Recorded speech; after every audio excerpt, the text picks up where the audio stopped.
তাই আমি একটি আয়াত আপনাদের সামনে তিলাওয়াত করেছি। আজকে এবং আগামীকাল 2 দিনে আয়াতটির সংক্ষিপ্ত তাফসীর আপনাদের সামনে তুলে ধরার উদ্দেশ্য। আয়াতটি হলো সূরাতুল মায়েদার 3 নম্বর আয়াত। পূর্ণ আয়াত নয়, আয়াতের সামান্য একটু অংশ। সূরাতুল মায়েদার 3 নম্বর আয়াতের শেষের দিক থেকে একটু অংশ আমি আপনাদের সামনে তিলাওয়াত করেছি। এতে আল্লাহ বলেন, আল ইয়াউমা আকমালতু লাকুম দীনাকুম। এর অর্থ হলো, আজকে আমি তোমাদের দ্বীনকে পরিপূর্ণ করে দিলাম। এখানে 3টি কথা ব্যাখ্যা সাপেক্ষ। ব্যাখ্যা বা তাফসীর ছাড়া 3টি কথার মর্ম বুঝে আসবে না। একটি হলো, আয়াতে আল্লাহ আজকে বলতে কোন দিন বুঝালেন। দ্বিতীয়টি হলো, আমাদের দিন বলতে আল্লাহ কি বুঝালেন। তৃতীয়টি হলো, পরিপূর্ণ বলতে কি বুঝালেন।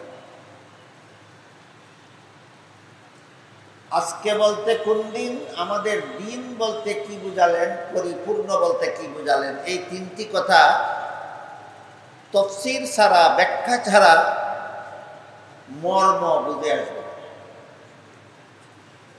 তাই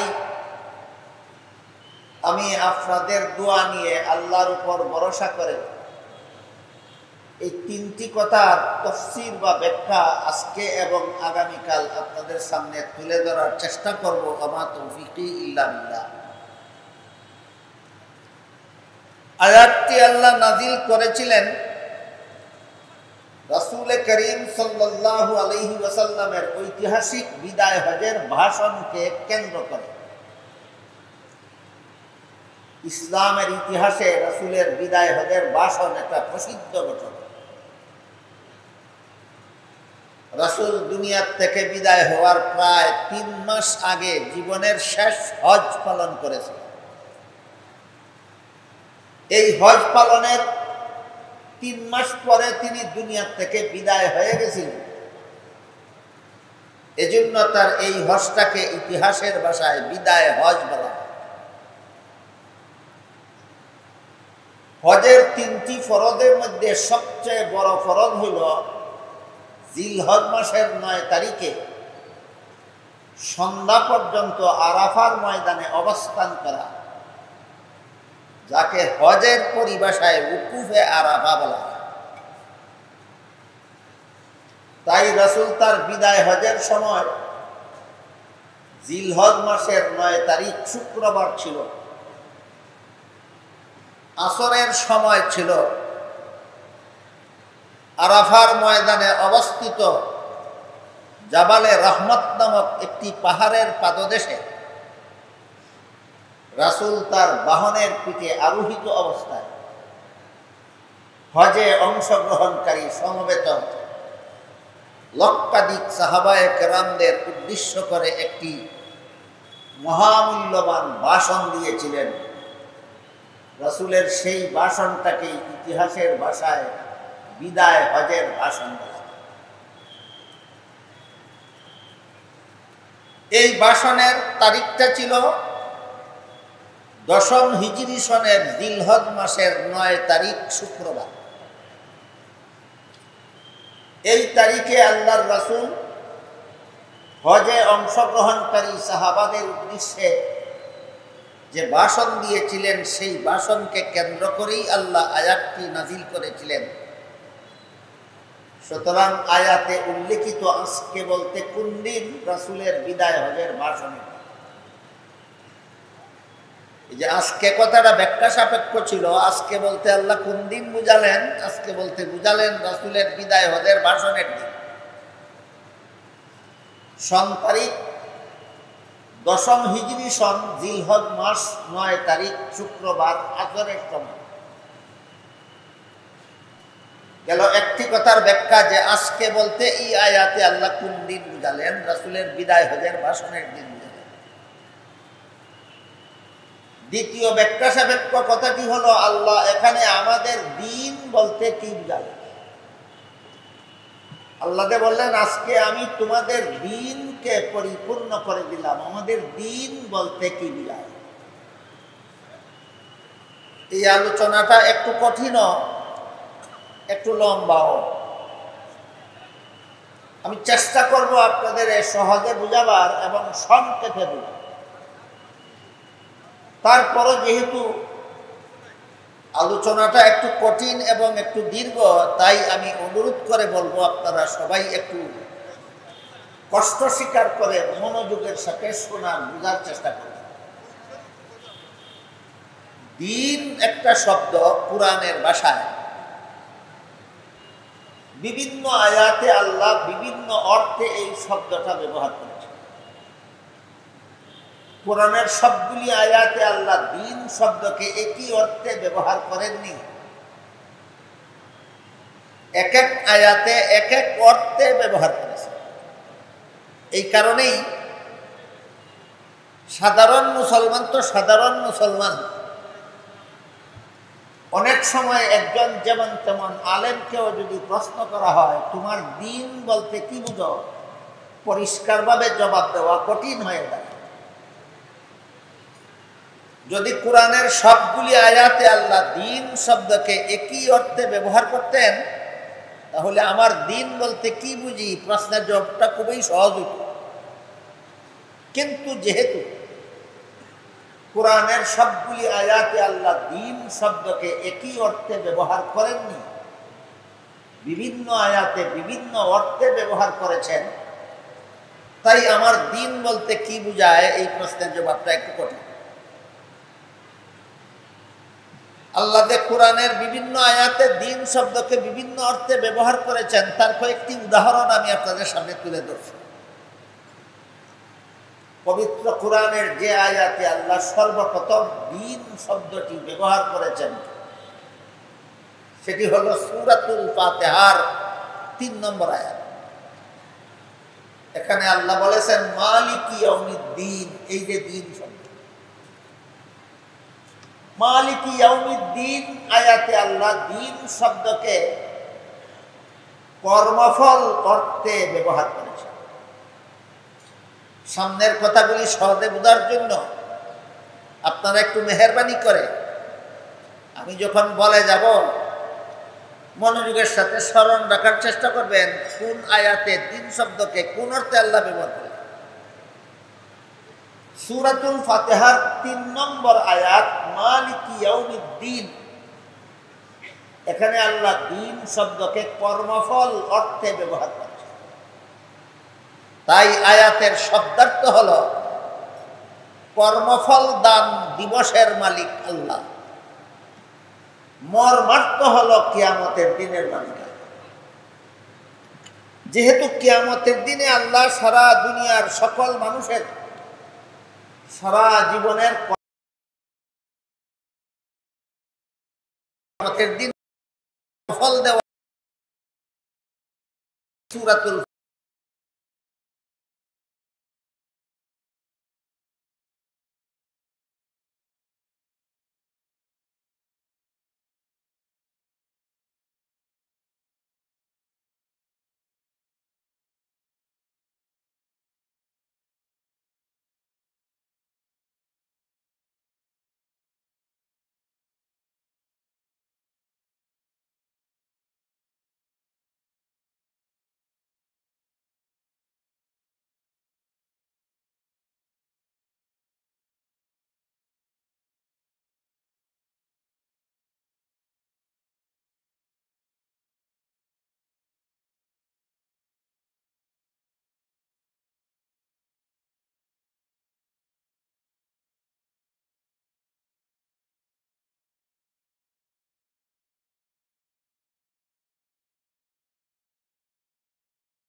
দুনিয়া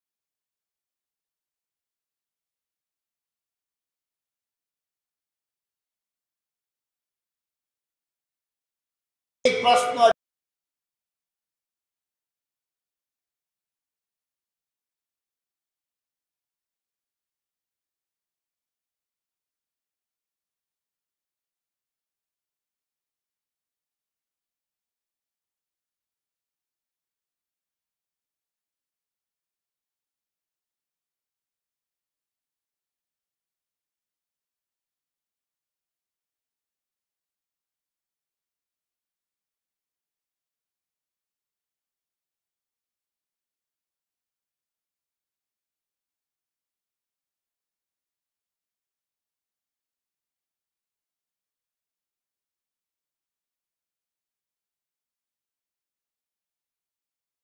পালনকারী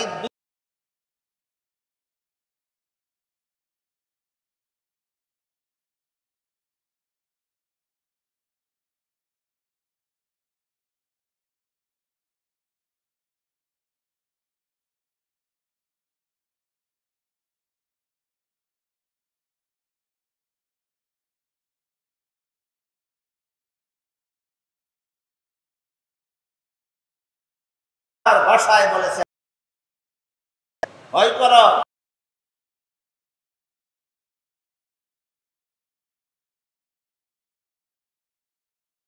ফিরে যেতে হবে এবং আপন আপন কর্মফল ভোগ করতে হবে।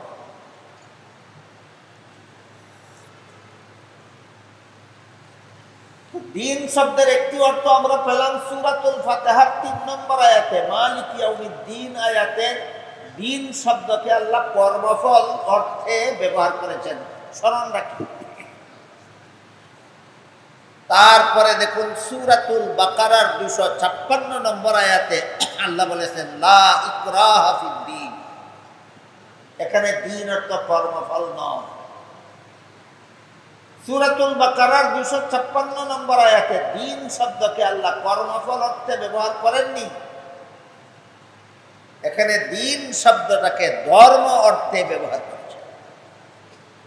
লা ইকরাহা ফিদ্দীন আয়াতের অর্থ হলো ধর্মের বেলায় বল প্রয়োগ চলবে না, বরং সমস্ত ধর্মাবলম্বীরাই আপন আপন ধর্ম পালনে স্বাধীন। সমস্ত ধর্মাবলম্বীদেরকে এখানে আল্লাহ আপন আপন ধর্ম পালনের স্বাধীনতা প্রদান করেছে। কেউ কারো ধর্ম পালনে বাধা দিতে পারবে না, কেউ কাউকে গায়ের জোরে বল প্রয়োগে ধর্মান্তরিত করতে পারবে না। কোন মুসলমানের অধিকার নাই হিন্দুকে মুসলমান হতে বাধ্য করা, কোন মুসলমানের অধিকার নাই হিন্দুর মূর্তি পূজায় বাধা দেওয়া। এই হলো ধর্মীয় স্বাধীনতার মর্ম। সূরাতুল বাকারার ২৫৬ নম্বর আয়াতে এই স্বাধীনতাটাই আল্লাহ প্রদান করেছেন। লা ইকরাহা ফিদ্দীন, ধর্মের বেলায় বল প্রয়োগ চলবে না, সমস্ত ধর্মাবলম্বীরাই আপন আপন ধর্ম পালনে স্বাধীন।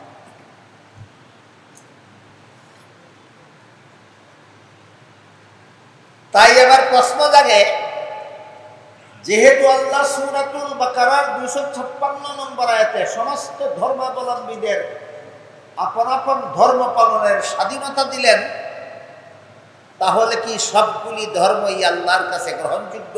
এই প্রশ্ন জাগে। এই প্রশ্নের জবাব পাওয়া যায় সূরা আলে ইমরানের ৮৫ নম্বর আয়াত।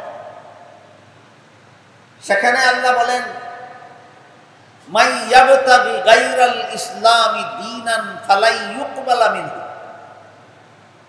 ইসলাম ছাড়া আর কোন ধর্মই গ্রহণযোগ্য নয়।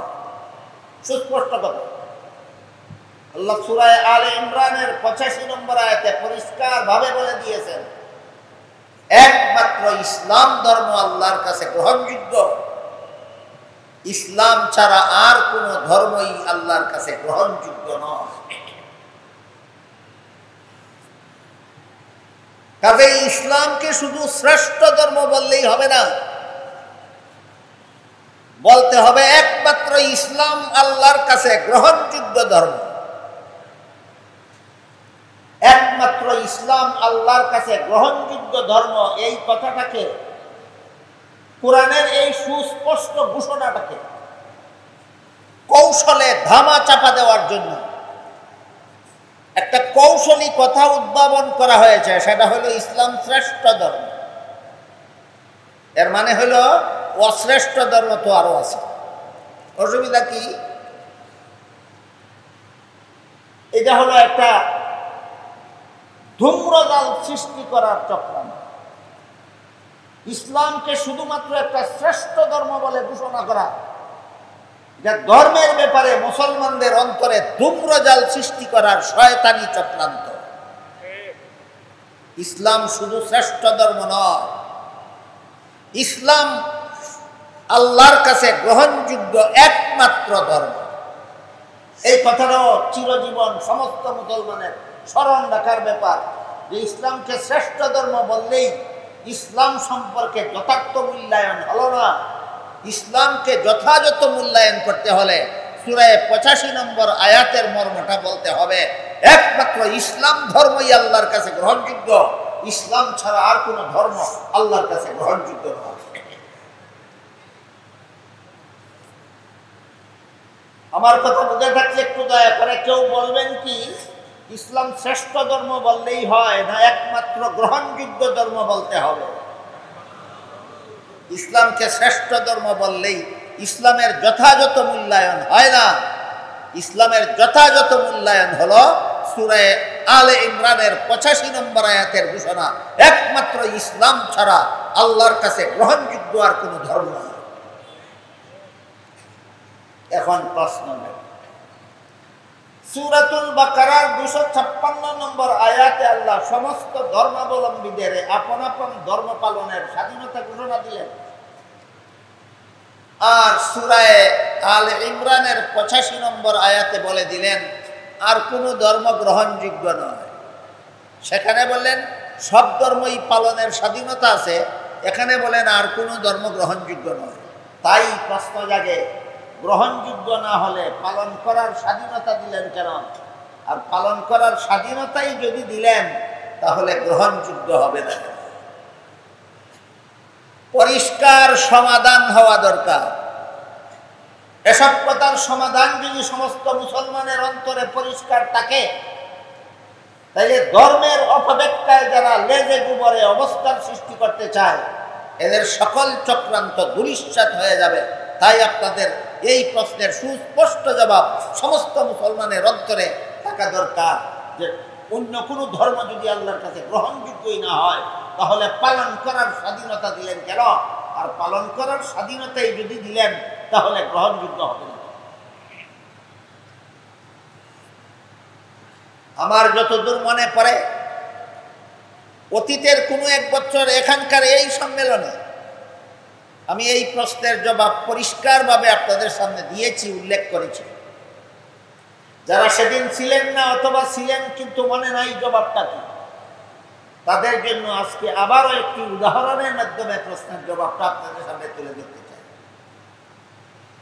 আজকাল যে কোনো শিক্ষা প্রতিষ্ঠানের ছাত্রদেরকে শিক্ষাদান সমাপ্ত করার পর পরীক্ষা হয়। ছাত্ররা যখন প্রশ্নপত্র হাতে নিয়ে পরীক্ষার হলে বসে, আপনাদের যাদের জানা আছে একটু দয়া করে বলুন তো, সকল পরীক্ষার্থীরাই কি প্রশ্নের সঠিক জবাব লেখে না অনেকে ভুলও লেখে? অনেকে ভুল লেখলে পাস করবে না ফেল করবে? সন্দেহ আছে না? নিঃসন্দেহে ফেল করবে। প্রশ্নের জবাব ভুল লেখলে ফেল করবে, কোনো সন্দেহ নাই। তাই বলে কি কোনো পরীক্ষার্থীকে ভুল লেখলে বাধা দেওয়া যায়? বাধা দেওয়া যায়? দেওয়া যাবে। এখানেও তো প্রশ্ন জাগে, বাধাই যদি দেওয়া যাবে না ভুল লেখলে, তাহলে ফেল করবে কেন? আর ফেইলই যদি করবে ভুল লেখলে, তাহলে এমন ভুল লেখাতে বাধা দেব না কেন? এই প্রশ্নের যেই জবাব, ওই প্রশ্নের সেই জবাব। পরীক্ষার হলে পরীক্ষার্থী ছাত্র প্রশ্নের জবাব ভুল লেখলে নিশ্চিত ফেল করবে, কিন্তু বাধা দেওয়ার নিয়ম নাই, এই জন্য বাধা দেব না। ঠিক তেমনি ভাবে ইসলাম ছাড়া আর কোন ধর্ম পালন করলে আল্লাহ বলেন ওয়াহুয়া ফিল আখিরাতি মিনাল খাসিরিন, এই খাসিরিনের মর্ম হলো পরকালে এরা চিরস্থায়ী জাহান্নামী হবে। ইসলাম ছাড়া ভিন্ন ধর্ম পালনকারী পরকালে চিরস্থায়ী জাহান্নামী হবে। ইসলাম ছাড়া ভিন্ন ধর্ম পালনকারী পরকালে চিরস্থায়ী জাহান্নামী হবে। এমন কাজে বাধা দেব না কেন? পরীক্ষার প্রশ্নের জবাব ভুল লেখলে বাধা দেব না কেন? ওই প্রশ্নের যেই জবাব ভ্রান্ত ধর্ম পালনকারীদের ধর্ম পালনে বাধা দেব না কেন, এই প্রশ্নেরও সেই জবাব। উভয় প্রশ্নের একই জবাব, সেটা হলো গ্রহণযোগ্যতার কারণে বাধা দেব না নয়, নিয়ম রক্ষার জন্য বাধা দেব না।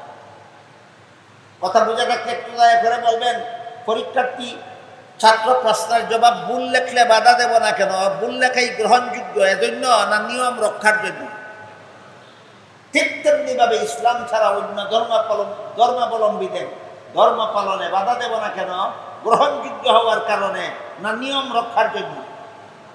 এই সুযোগে যদি কোনো পরীক্ষার্থী প্রশ্নের জবাব ইচ্ছা মতো ভুল লেখে, তাহলে যেভাবে তার কপালে গুড়ার ডিম ছাড়া আর কিছু নাই, ঠিক তেমনি ভাবে এই সুযোগে যদি কেউ ইসলাম ছাড়া আর কোনো ধর্ম পালন করে, তার কপালে অপরকালে চিরস্থায়ী জাহান্নাম ছাড়া আর কিছু না।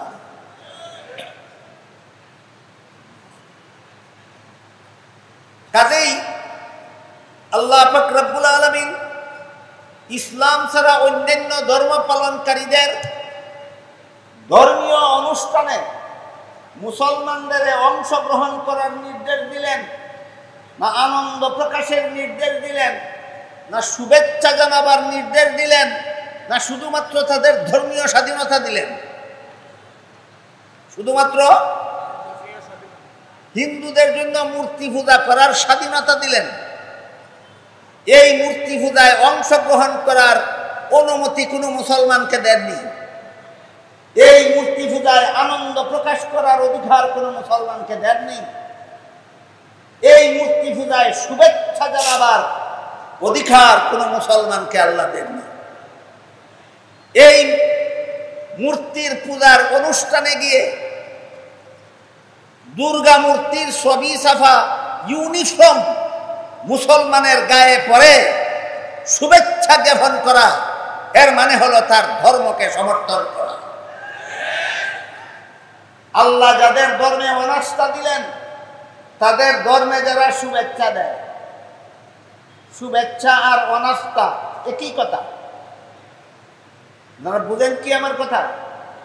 যারা বুঝেন বলেন তো, শুভেচ্ছা আর অনাস্থা একই কথা না পরস্পর বিরোধী? পরস্পর বিরোধী। সূরা আলে ইমরানের 85 নম্বর আয়াতে ইসলাম ছাড়া সবগুলি ধর্মকে আল্লাহ অনাস্থা দিয়েছেন। তাই যেই মুসলমান মূর্তি পূজাকে, দুর্গা পূজাকে শুভেচ্ছা জানায়, সে আল্লাহর অনাস্থার ক্ষেত্রে শুভেচ্ছা জানালো, তার ঈমান থাকে কোথায়?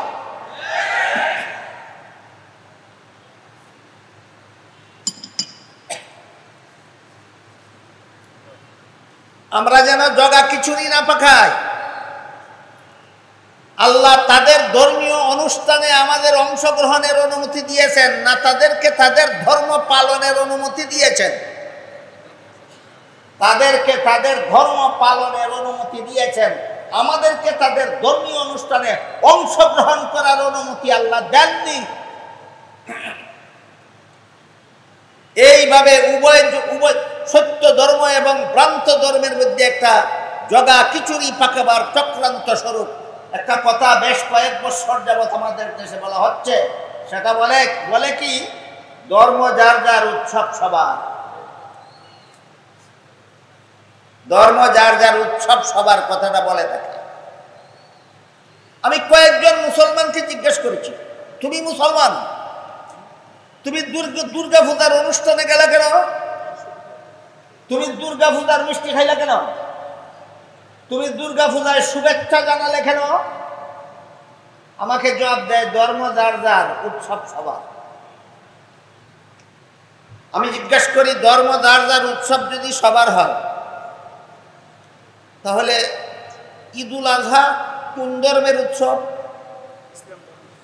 ইসলাম ধর্মের উৎসব, দুর্গা পূজা হিন্দু ধর্মের উৎসব। তাই বলে যদি উৎসব সবার হওয়ার কারণে মুসলমানেরা যদি দুর্গা পূজার অনুষ্ঠানে গিয়ে মিষ্টি খেতে পারে, তাহলে ঈদুল আজহা মুসলমানদের ধর্মের উৎসব, হিন্দুদেরকেও এখানে এনে কুরবানির গরুর গোশত খাওয়াও। যেহেতু তোমরা বলো ধর্ম যার যার উৎসব সবার, এই যে সমস্ত মুসলমানেরা হিন্দুদের দুর্গা পূজায় যাও, যে সমস্ত মুসলমানেরা হিন্দুদের দুর্গা পূজার মিষ্টি খাও, যে সমস্ত মুসলমানেরা হিন্দুদের দুর্গা পূজায় শুভেচ্ছা জানাও, যে সমস্ত মুসলমানেরা হিন্দুদের দুর্গা পূজার অনুষ্ঠানে গিয়ে তাদের দুর্গার ছবি ছাপা ইউনিফর্ম বেহায়া বেলাগার মতো নিজের গায়ে পড়ো আর বলো ধর্ম যার যার অনুষ্ঠান সবার, তোমাদের কুরবানির গরুর গোশত হিন্দুদেরও খাওয়াও, যেহেতু ধর্ম যার যার উৎসব সবার।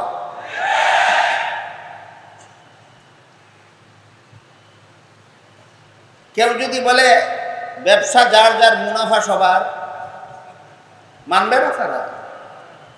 কেউ যদি বলে চাকুরি যার যার বেতন সবার, মানবে না তারা। কেউ যদি বলে কৃষিকাজ যার যার ফসল সবার, মানবে কেউ? আর কোন মাতালে যদি কয় বিয়া যার যার বউ সবার, কোন পাগলে কি মানবে? তাহলে ধর্ম যার যার উৎসব সবার কিভাবে হয়? যেভাবে কৃষিকাজ যার ফসল তার, ব্যবসা যার মুনাফা তার, চাকুরি যার বেতন তার, বিয়া যার বউ তার, ধর্ম যার উৎসব তার। বুঝে থাকতে বলুন, ধর্ম যার যার উৎসব সবার, এটা কি সাম্প্রদায়িক সম্প্রীতিমূলক স্লোগান না কুফুরি স্লোগান? ধর্ম যার যার উৎসব সবার, এটা কুফুরি স্লোগান, সাম্প্রদায়িক সম্প্রীতির স্লোগান নয়। সাম্প্রদায়িক সম্প্রীতি, সাম্প্রদায়িক সম্প্রীতি এই জিগিরটা যারা জফে গুড়াড্ডি বাজানে না, সাম্প্রদায়িক সম্প্রীতি কাকে বলে? আল্লাহ পাক রব্বুল আলামিন সূরাতুল বাকারার 256 নম্বর আয়াতে সুস্পষ্টভাবে সাম্প্রদায়িক সম্প্রীতিকে সংজ্ঞায়িত করেছেন। আল্লাহ পরিষ্কার ভাষায় কোরআনে বলে দিয়েছেন এইটার নাম সাম্প্রদায়িক সম্প্রীতি। কোনটা? মুসলমানে ঈদুল আজহার গরুর গোশত খাবে, এখানে হিন্দুদের কোনো অংশীদারিত্ব নয়। হিন্দুরা দুর্গা পূজা করবে, এখানে মুসলমানের কোনো অংশীদারিত্ব নাই। এটার নাম সাম্প্রদায়িক সম্প্রীতি।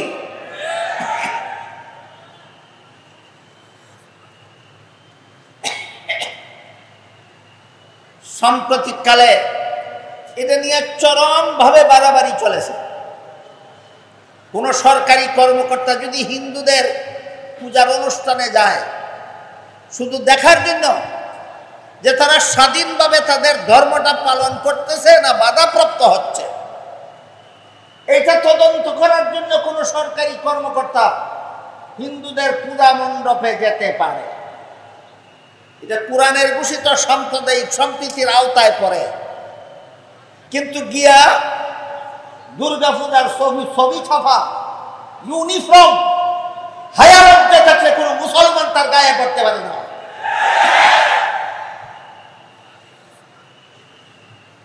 আমি কি আপনাদের কোরআনের ঘোষিত সাম্প্রদায়িক সম্প্রীতির সীমারেখাটা বোঝাতে পারলাম?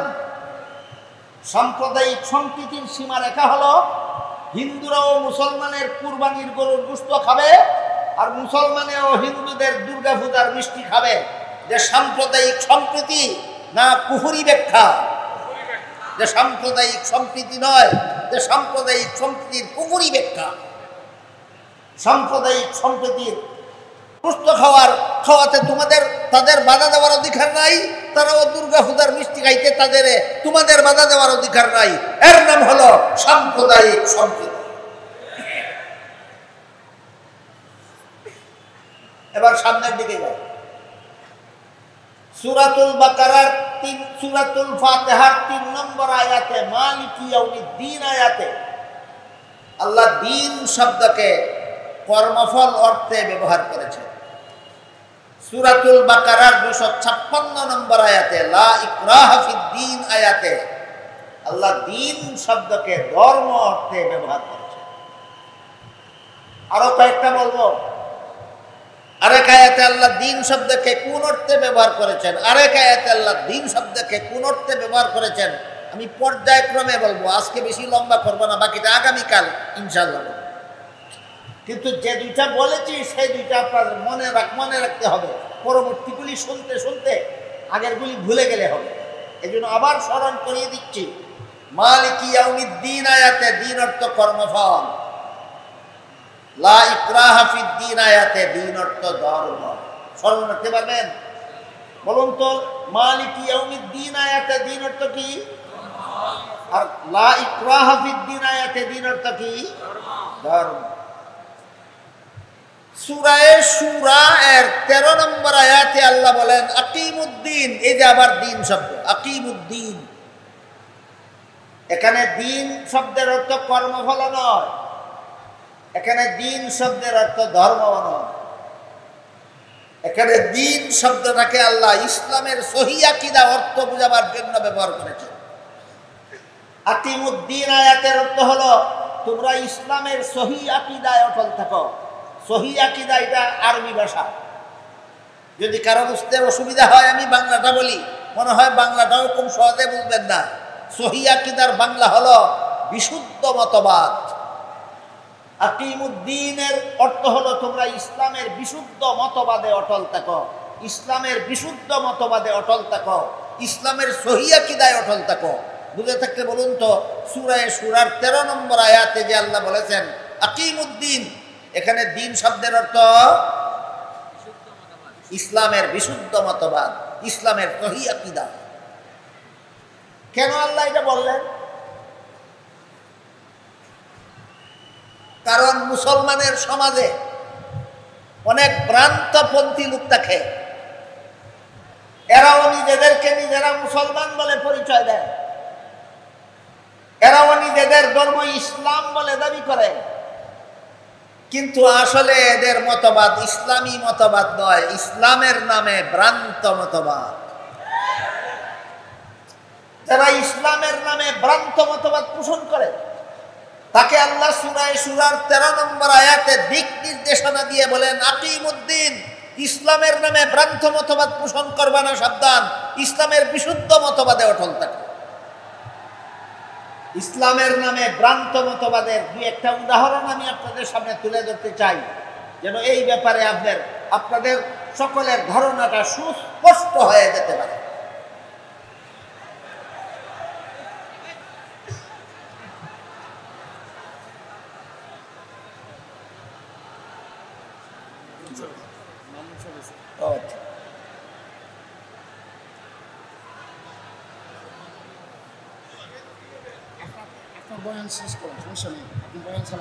তাহলে নীরবতা রক্ষা করতে হবে।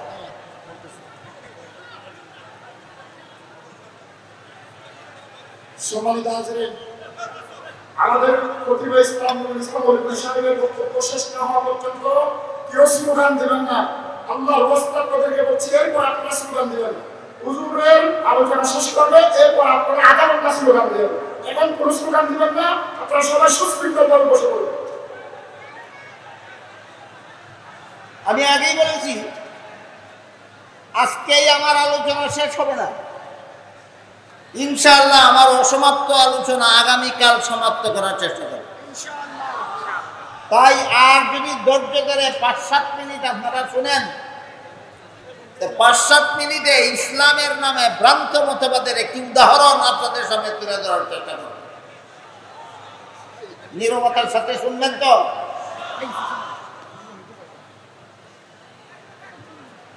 এবার শুনুন, পবিত্র কুরআনের সূরা আহজাবের 40 নম্বর আয়াতে আল্লাহ পাক রব্বুল আলামিন বলেন মা কানা মুহাম্মাদুন আবা আহাদিম মির রিজালিকুম ওয়ালাকির রাসূলুল্লাহি ওয়া খাতামান নাবিয়্যিন। কোন সূরার কত নম্বর আয়াত? সূরা আহজাবের 40 নম্বর আয়াত। এখানে আল্লাহ বলেন মুহাম্মদ সাল্লাল্লাহু আলাইহি ওয়াসাল্লাম তোমাদের কোন যুবকের বংশগত পিতা নন, বরং তিনি আল্লাহর রাসূল হওয়ার সুবাদে তিনি তোমাদের রুহানি পিতা, আধ্যাত্মিক পিতা। এবং মুহাম্মদুর রাসূলুল্লাহ হলেন খাতামুন নবিয়্যিন। এই মেয়ে মানুষের সামনে দাঁড়ায় থাকে, মানুষের দেখতে অসুবিধা হয়, বুঝো না? নামো নামো।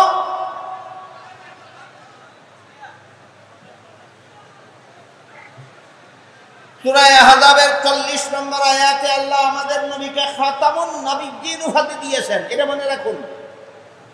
সূরা আহজাবের 40 নম্বর আয়াতে আল্লাহ আমাদের নবীকে কি উপাধি দিয়েছেন? খাতামান নবিয়্যিন উপাধি দিয়েছেন। হাদিস শরীফে আল্লাহ রাসূল এর অর্থ বলে দিয়েছেন, লা তাকুমুস সাআতু হাত্তা ইউবআসা দাজ্জালুনা কাযযাবুনা কুল্লুহুম ইয়াজআমু আন্নাহু নাবিয়্যুন ওয়া আনা খাতামুন নাবিয়্যিন লা নাবিয়্যা বাদি। এর অর্থ হলো আমার পরবর্তী কেউ যদি নবী হওয়ার দাবি করে তাহলে সে হবে মিথ্যাবাদী দাজ্জাল। কারণ বর্ণনা করে রাসূল বলেন, আল্লাহ যে আমাকে খাতামুন নাবিয়্যিন উপাধি দিয়েছেন এর অর্থ হলো আমি শেষ নবী। কুরআনে আল্লাহ আমাদের নবীকে খাতামুন নাবিয়্যিন উপাধি দিয়েছেন, হাদিসে রাসূল বলে দিয়েছেন এর অর্থ শেষ নবী। এর অর্থ শেষ নবী। বুঝে থাকছে বলুন কাদিয়ানীরা আমাদের নবীকে শেষ নবী মানে কি? কিন্তু নিজেদের ধর্ম ইসলাম বলে দাবি করে কিনা? এই দেখেন, ইসলামের নামে কুফরি মতবাদ। কিসের নামে কি মতবাদ? ইসলামের নামে কুফরি মতবাদ। ইসলামের নাম ভাঙ্গিয়ে এই রকম শয়তানি চক্রান্ত করতে নিষেধ করে দিয়ে আল্লাহ বলেন, আকিমুদ্দিন, ইসলামের নামে ভ্রান্ত মতবাদ পোষণ করবে না, সাবধান, ইসলামের বিশুদ্ধ মতবাদে অটল থাকো। মুহাম্মদুর রাসূলুল্লাহকে শেষ নবী বিশ্বাস করা এটা ইসলামের বিশুদ্ধ মতবাদ। আর নিজেকে নিজে মুসলমান বলে দাবি করার পরও মুহাম্মদুর রাসূলুল্লাহকে শেষ নবী বিশ্বাস না করা এটা ইসলামের নামে কুফরি মতবাদ। তাই আল্লাহ সূরার 13 নম্বর আয়াতে বলে দিয়েছেন, ইসলামের বিশুদ্ধ মতবাদে অটল থেকো, ইসলামের নামে কুফরি মতবাদ পোষণ করবে না। আমার কথা সমাপ্ত রইল। ইনশাআল্লাহ আগামীকাল যদি আল্লাহ আপনাদেরও তৌফিক দেন, আমাকেও তৌফিক দেন, আমার বাকি কথা ইনশাআল্লাহ আগামীকাল সমাপ্ত করার চেষ্টা করব। ওয়া আখিরু দাওয়ানা আনিল হামদুলিল্লাহি রাব্বিল আলামিন।